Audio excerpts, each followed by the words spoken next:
One day there were these two monks, a master monk and an apprentice monk, off doing their monkly duties, and the master was proudly sharing the role of a monk and how to live and breathe and behave.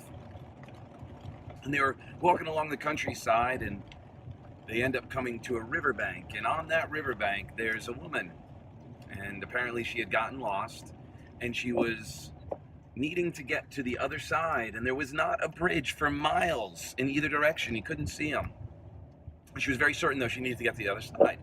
So the two monks get there, the master and the apprentice, and the apprentice and master are, of course, there to serve and be there for her, and they ask her what's going on, and she begins to explain her challenge of needing to get to the other side, that her camp where she's needing to go is on the other side of the riverbank, and she could not cross. So the master said, "No problem, ma'am," and lifts the woman up over his head and begins to walk through the river, and the apprentice follows, and he places the woman down and wishes her well, blesses her to have a blessed day,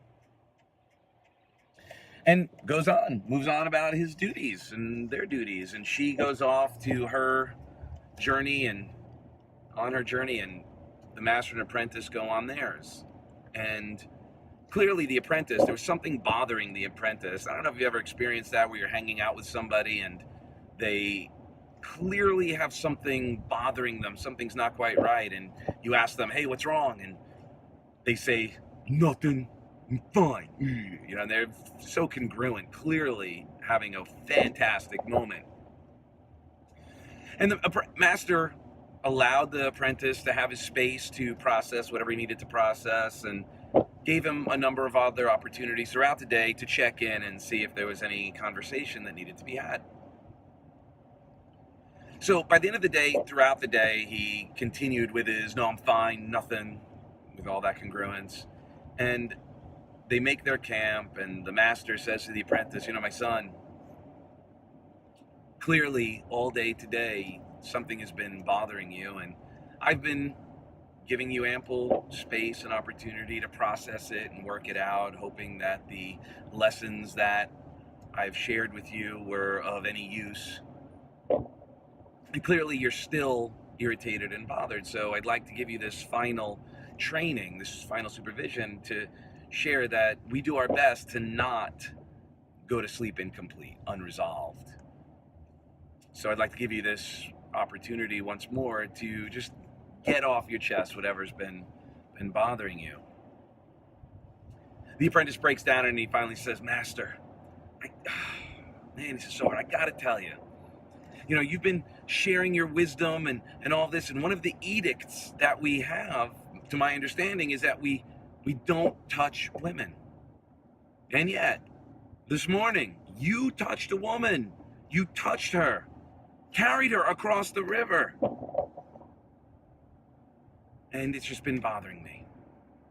And the master looks at the apprentice and says, "My son, I put her down 12 hours ago.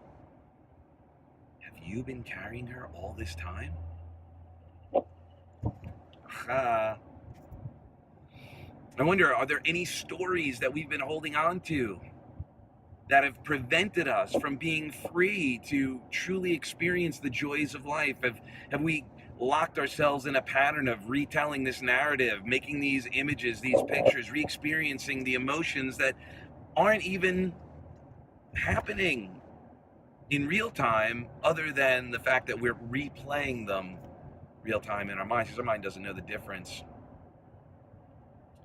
Food for thought. What stories can you put down now and free yourself so that you can enjoy life even more? Or not, you choose.